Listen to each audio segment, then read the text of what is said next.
जय माता दी। प्रिय दर्शकों, शारदीय नवरात्रि का पावन पर्व शुरू हो चुका है। देवी के भक्त साल भर से इस त्योहार का बेसब्री से इंतजार करते हैं। माता रानी को प्रसन्न करने के लिए जहां विधि विधान से पूजा अर्चना की जाती है, वहीं दूसरी तरफ कई भक्तगण नवरात्रि के पूरे 9 दिन उपवास रखते हैं। इनमें कुछ लोग निर्जला तो कुछ फलाहार पर व्रत रखते हैं। कहते हैं ना, भक्ति उतनी ही करनी चाहिए जितनी आपके शरीर में शक्ति हो। हमारे आराध्य कभी नहीं चाहेंगे कि हम खुद को तकलीफ में रखकर उपवास रखें। शारदीय नवरात्र 15 अक्टूबर से शुरू हो रहा है। ऐसे में व्रती महिलाएं बाजारों में व्रत के सामान और फलाहार खरीदने के लिए उमड़े रही हैं। कई बार देखा गया है कि नवरात्रि के फलहार को लेकर कई सारी भ्रांतियां सामने आती हैं और लोग उन चीजों का भी फलहार में सेवन कर लेते हैं जिन्हें शास्त्रों में वर्जित किया गया है। लेकिन नवरात्र व्रत में सभी तरह की सब्जियां नहीं खाई जा सकती हैं। ऐसे में अक्सर लोग भ्रमित हो जाते हैं कि व्रत या उपवास में कौन कौन सी सब्जी खा सकते हैं। प्राकृतिक रूप में जो फल उपलब्ध हैं, जैसे सेब, केला, संतरा, पपीता, अंगूर, अनार इत्यादि का ही सेवन करना चाहिए। उन्होंने आगे कहा कि जो लोग एक दिन का व्रत रखते हैं वो इन प्राकृतिक फलों, जिनमें कोई संस्कार नहीं करना, लेकर उबालना, काटना नहीं है, का ही सेवन करें।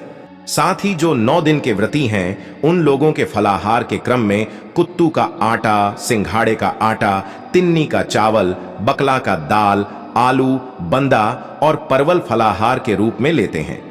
दरअसल व्रत में हम खाने की ये चीजें शामिल कर लेते हैं तो हमारे तन और मन को स्वस्थ रखकर देवी मां की आराधना कर सकते हैं और नवरात्रि का त्योहार हेल्दी तरीके से मना सकते हैं।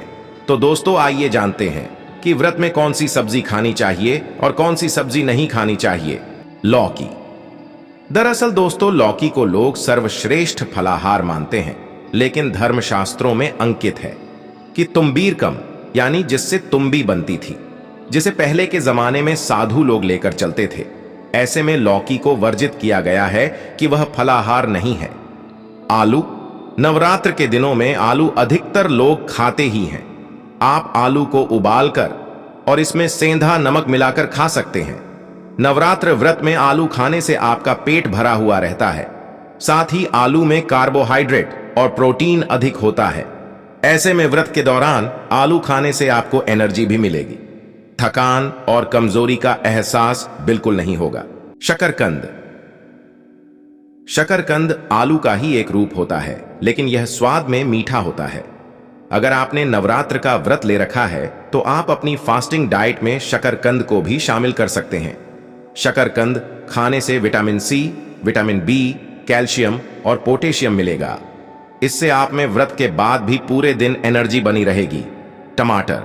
अगर आपको बिना टमाटर के कोई सब्जी खाना पसंद नहीं है तो आपके लिए यह अच्छा है कि आप व्रत के दिनों में भी टमाटर खा सकते हैं। यानी आप नवरात्र व्रत में भी सब्जी में टमाटर डाल सकते हैं या फिर टमाटर का सलाद खा सकते हैं। अदरक। कई लोगों को सिर्फ अदरक वाली चाय पसंद होती है। ऐसे में अक्सर उनके मन में सवाल आता है कि नवरात्र व्रत में अदरक खा सकते हैं या नहीं। तो इसका जवाब है हाँ। आप नवरात्र व्रत के दौरान भी अदरक को चाय या सब्जी आदि में मिलाकर खा सकते हैं। गाजर। गाजर को भी नवरात्र व्रत में खाया जा सकता है। आप व्रत में गाजर की सब्जी बनाकर या फिर सलाद के रूप में खा सकते हैं। गाजर पोषक तत्वों से भरपूर होता है। ऐसे में व्रत के दिनों में गाजर खाने से आपके शरीर में पोषक तत्वों की कमी नहीं होगी। खीरा। खीरे में काफी अधिक मात्रा में पानी होता है। ऐसे में व्रत में खुद को हाइड्रेट रखने के लिए, पानी की कमी को दूर करने के लिए आप खीरे का सेवन कर सकते हैं। खीरे को आप सलाद के रूप में खा सकते हैं। इससे आपकी भूख भी शांत होगी और पानी की कमी भी नहीं होगी। कच्चा केला और पपीता। नवरात्र व्रत में केला और पपीता फलों का सेवन तो आप कर ही सकते हैं, लेकिन आप कच्चे केले और कच्चे पपीते का सेवन भी व्रत में कर सकते हैं। नवरात्र व्रत में आप कच्चे केले और पपीते का सेवन सब्जी के रूप में कर सकते हैं। इससे आपको पर्याप्त एनर्जी मिलेगी। आप ऊपर बताई गई सभी सब्जियों को नवरात्र व्रत में खा सकते हैं। ये सभी सब्जियां ऊर्जा प्रदान करती हैं, आपको हाइड्रेट रखती हैं और सात्विक भी होती हैं। व्रत में आप आलू, शकरकंद, लौकी, टमाटर, अदरक, गाजर, खीरा और कच्चा केला या पपीता खा सकते हैं। व्रत के दिनों में प्याज और लहसुन का सेवन भूलकर भी नहीं करना चाहिए।